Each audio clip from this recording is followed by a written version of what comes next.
Welcome to this recorded episode of the Medicare Cafe. You're joined by your host, as always. My name is Olivia Richardson. And I'm Chalen Jackson. And not as always, this is actually a pre-recorded show. I hate doing those. I haven't had to do a pre-recorded show in so long because the bench at Medicare Cafe,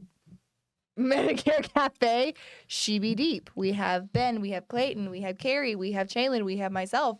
We have the elusive but ever wonderful producer, Alex. And so we've rarely had to do recording episodes. So if you text me right now, which you're allowed to, this is my phone number. You can text me at any time, even if you're watching the recording of this, which in this case, you all are watching the recording of this because there isn't a live.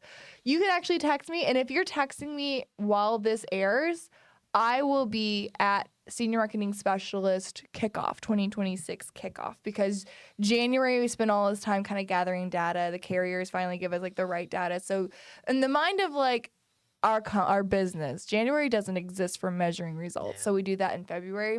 So if you text me, you're welcome to. I might not respond because I will be likely presenting, but it's still fun. Still a good time had by all. We'll get back to you eventually. But welcome, Chalen. Thank you again for joining us today. As always, love to have you on and just kind of talk through some things. Obviously, we can't answer your questions live, but I'm pretending that people are saying, oh my gosh, it's great to see you in the live chat. Medicare Cafe is my favorite. Brian's being mean about something. We're all having a great time.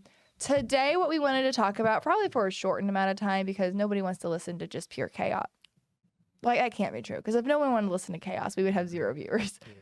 What we want to talk about primarily today is kind of piggybacking off of a conversation we had earlier in the month, which was also early in the year, which was what should you be doing in Q1 to set yourself up for a successful AEP? And it feels really disgusting to have that conversation, especially coming off of the AEP that we had.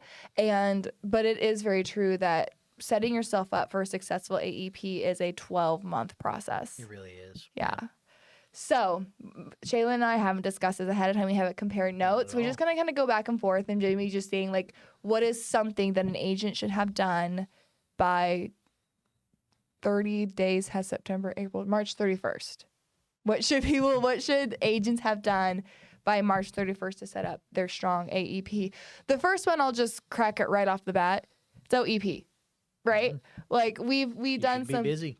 You should be busy. What I found was so interesting about this year's OEP is that Def Research said last OEP for 2025's OEP was a 16% switching rate, which is a traditional AEP. Like 2022, 2023, 2024 AEP was about 16%. It was much higher in 25 and 26, but still significant. So this OEP should mirror a traditional AEP. And so hopefully, just kind of wrapping up OEP, hopefully you continued strong marketing activities, did Q1 appointments, and had a really successful both retention of your current book of business as well as hopefully gaining some clients too.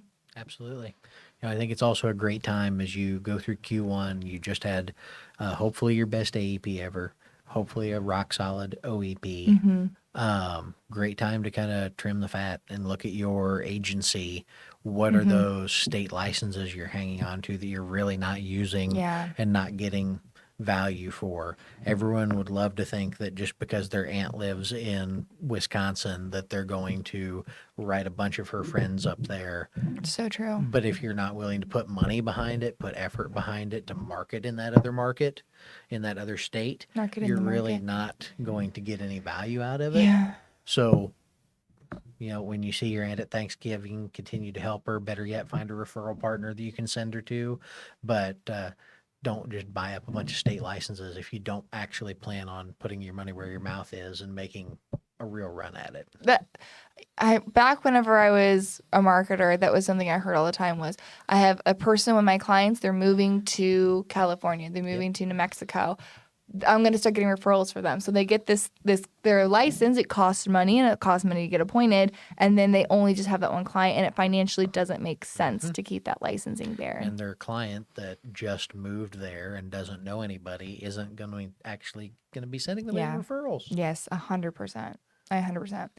So those two things. One, checking out just your admin. What is your licensing? When is your licensing expired? What states are you active in that makes sense for you? And of course, OEP. I would throw one in there in addition to that. I'm a strong believer. If you guys watched, we just did a webinar with Integrity on, how to sustain your business during OEP.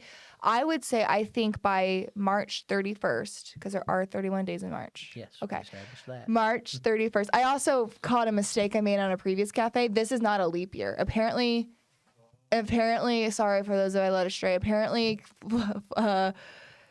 February always has 28 days and sometimes it has 29. I thought it was always 27 and sometimes has 28. So I spread misinformation. Sorry, I wasn't fact checked.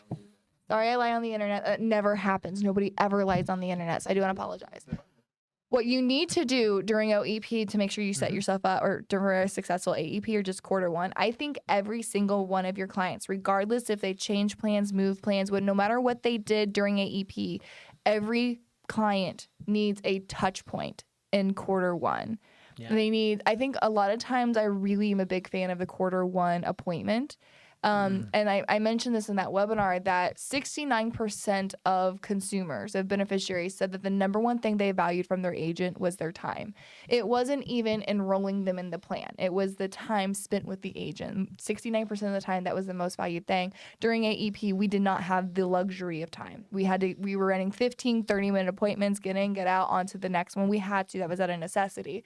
So I think in Q1, following back up and giving them the thing that they want, I think is great for referrals and great for retention is that time. The reason why I like to do it as an appointment is because if it's an appointment, you actually can get more revenue off of it because you shouldn't be spending time and it not coming back in some sort of financial form. So if you do a Q1 appointment, you can use Legacy Safeguard to sell final expense. You can get them on that cancer plan. You can get them on a cross-selling plan. It helps you build loyalty, give them what they're wanting, and driving time. And if you can't do the Q1 appointment, just reaching out to them to make sure that their plan is going as expected. Even just a quick 5-minute call will do so much to set up your success for answering your call come that next October. Fantastic. Touch point. I love it. Touch point. I think that opportunity to cross-sell is great. I think also just an opportunity to get folks better integrated with the plan they chose already. Get them to use it in a way that they don't expect. Yeah, get them to use it in a way they don't expect or may not know how to. Like we can all see the writing on the wall. Carriers are looking for partners in this industry. And one of the best ways you can be a good partner is make sure folks know how to use their plans. Yeah. We're going to keep getting pressure on star ratings. We're going to keep getting pressure on how carriers document what they're doing for clients. Make it a little easier by making sure clients know how to use their plan. No question. Yes. I wonder what that sounds like. So that was the question. But the question was chronic verification. Yeah. That's March 31st. When do you have to get the February 28th. So you should be done with it by March 31st then. So making sure for anybody that you wrote a chronic condition plan during OEP or AEP. Is it 60 days? So 60 days from the effective date, you have to have it verified that they do, in fact, have that chronic condition, which is done at the provider's office, right? The provider submits verification of that. But I imagine come March 1st, we're going to see a lot of unhappy consumers that are getting kicked out of their plan. Yeah. So this is really interesting. I was sitting with a major carrier the other day and going over some compliance data, which that's not interesting sounds anymore. enthralling. Yep, lots of interest. You know what? It's just... Point being, looking at complaint data, we all know that chronic plans and dual SNPs, D-SNP plans are a relatively small chunk of the overall market. Unfortunately. Could be bigger, but they're a small chunk of the market. Like there's just only so many people that are dual eligible. Chronic is a different story, but it's a kind of a fledgling product, even though it's been around for years. Point is, nearly 70% of complaints come from those two products. Ew. Even though they represent such a small chunk of the market. I don't know the exact numbers, but if they were 20% of the total market, I'd be shocked. Yeah. I could find out, but I'm not going to right now. Do you think that's because the plans are more complicated, or do you think that's because they're SEPs that people inappropriately use? I think there's a good mix of both. along with the carrier I was speaking to, they think it's a good mix of both. They think some of it is what I would call self-inflicted wounds, where it's an agent, or whether it's the agent who enrolled the person in that plan or another agent that comes in behind them, kind of urging the client to file that complaint to generate an SEP, or it could be genuine confusion and they don't know who to call, so they call the number on the back of their card. Yep. I hate that. I hate how that happens. But regardless, for it to be such a large percentage of complaint volume compared to the volume of actual policyholders, it tells me there's a lot of work we as agents need to be doing to communicate specifically with those clients much, much better. I mean, the non-SNP and C-SNP complaint numbers were almost equal, and chronic plans are just, incredibly minuscule chunk of the market. Yeah. There's no reason that you should be getting as many complaints from your chronic plan members as you should from all of your non-SNP members combined. Yeah, that's It just wild. doesn't make sense. No, it doesn't. That's good to know. It's good that maybe we're not there yet. Maybe we haven't quite, education hasn't caught up with the opportunity yet, which is probably a really fair, true thing. Or, which is, like you said, chronic plans are not new, but carriers have put a new emphasis on them. They have. Emphasis, so as it were. Another thing that I would recommend making sure that you have accomplished by March 31st, by the end of Q1, is at least 1 to 3 new networking or business partners. Strategic alliances is what we call them. This is Q1 is the time of year to go out and make new friends with financial planners, go out and get involved with the provider, go out and get involved and build these relationships. Unfortunately, people this time of year don't necessarily think, the only people that are going to be too busy to do that right now are going to be tax specialists, which my tax specialists, I have beef with them and I don't think they're watching. Why would they? That's weird. Since your this job. Is recorded, you do can your better job. believe they're going to get a link. Quit for watching now. something about Medicare Cafe and do your job. But not for agents. Agents, you keep watching this. This is your job. My tax specialist, though, get back to work because she goes on vacation a week before the 15th of April. That can't be a good sign. That can't be. Not the point. Anyways, all I'm saying is that outside of tax specialists, a lot of people, their busiest time of the year is going to be the end of the year. And that's also when we tend to see the importance of strategic alliances because we go out and try to be friends with these people and it's too hectic. There's not enough of a tested relationship out there to start sending and start partnering truly in a significant way, partnering with each other. So if you are able to have and start these conversations in the first part of the year, particularly the first 3 months of the year, you're able to kind of actually nurture that relationship and build that relationship to where it's actually helpful and profitable to you in the fourth quarter, aka AEP. Yeah, don't be trying to find a date when you're already sitting at prom. Oh no, for sure. Even if they are, no, Olivia, no. Cut. No. It's pre-recorded. It's pre-recorded. No, Olivia, no, we're not going to do that. I just want everyone to remember we made a conscious decision to leave all this stuff in. I think. Well, I have to. I can't lie to my friends. I think I practiced self-restraint there. No, I was proud of you. Because to be fair, all episodes are recorded. They're just done live and then recorded. This one is also live, but live from 2 weeks prior. So keep that in mind. That is helpful to know. We're recording this Wednesday, January 28th. So if between now and February 10th, when this is getting aired, the world falls apart and or just something crazy happens and it's not covered in there, it's because it didn't happen before the 28th of January. So, Chalen, any more advice on things that agents need to make sure they do before quarter one ends? I think the biggest thing is really take a close look at your calendar and schedule the things you don't want to miss. Yeah. I know I have been really bad in the past about being oh man, that deadline for that thing was last week. I wish I would have known about it. Yeah. But then failed to put it on my calendar for next year so I know about it. Yeah. So I feel like we all have those things, whether it's an event you want to go to or something in your community that you want to think about sponsoring or an opportunity to take on something new, Mm-hmm. and it has a deadline attached to it, or a time of year where it's most opportune to pursue that, like put it on your calendar now. Yeah. Plan out your entire year, whether it's conferences you're going to be at, strategic alliances you're going to try to Mm-hmm. form. Like there are certain times a year that are going to be more opportune to do that than others.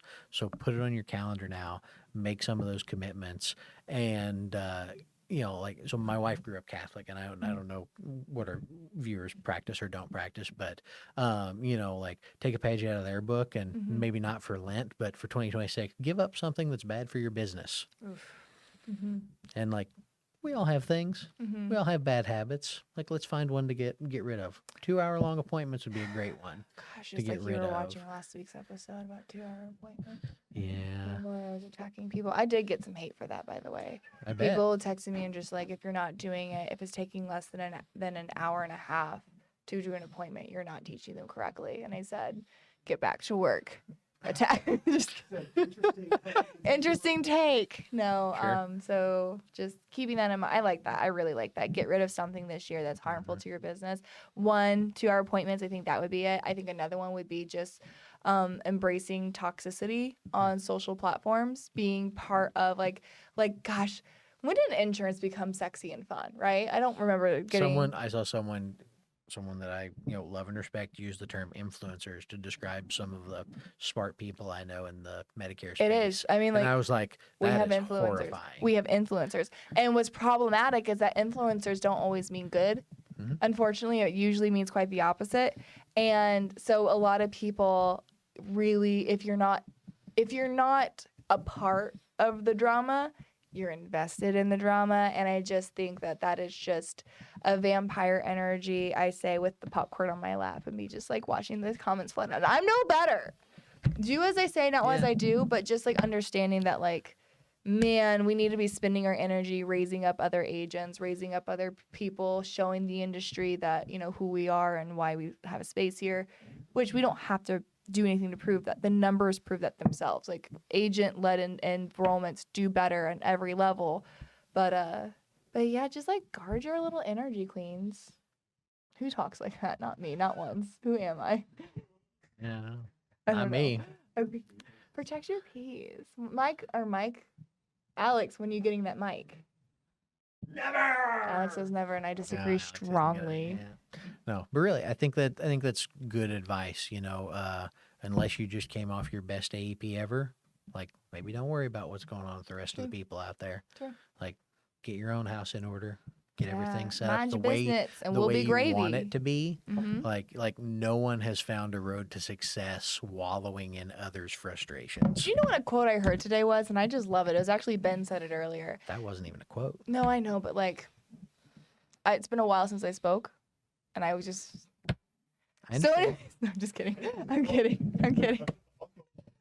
What Ben said was, are you, putting energy, I'm going to butcher this because I don't remember exactly how it was. Are you fueling the problem or are you fueling the solution? Like, where are you, like, when you're spending your time? Are you spending your time being mad, upset, focusing on the issue? Or are you spending time coming to a solution? I love that analogy of, are you fueling the problem or are you fueling the solution? And I think that's a really healthy thing that I'm going to take with me throughout 2026. I also keep checking my phone. This isn't live. No one should. Imagine somebody texts. Like, I hope as you're watching this, you are texting me and we are having a conversation and I'm being rude during my event and talking to you. You're reading them and then just. I'm literally like, I'm checking my phone to make sure this isn't live. People are not live watching this. So, oh my gosh, I'm like the hamster. I'm Pavlov's dog. I get in the seat and I start looking at my phone like people care about what I'm doing. Yeah. So. Anyways, my dear good friends, thank you so much. We will be live next week. I know you're not going to see me a ton in February. I'll be back to the February 24th for that episode. But you're going to see the rest of the cafe crew throughout February. Excited to get to go into, again, talking about more of these conversations. Thank you, guys. Reminder, 10 years, baby. That's showbiz, baby. We are 10 years Medicare Cafe. Going to continue to bring you awesome content. We'd love to hear more about from you guys, what you would want to hear from us. And if you don't tell us what you want, then we'll just keep doing what we want, which at some point might have like a live chicken. Why not? I can accommodate that. Next time. There are, done. Until next time, y'all, have fun. Make money. And give impeccable service. Nailed it.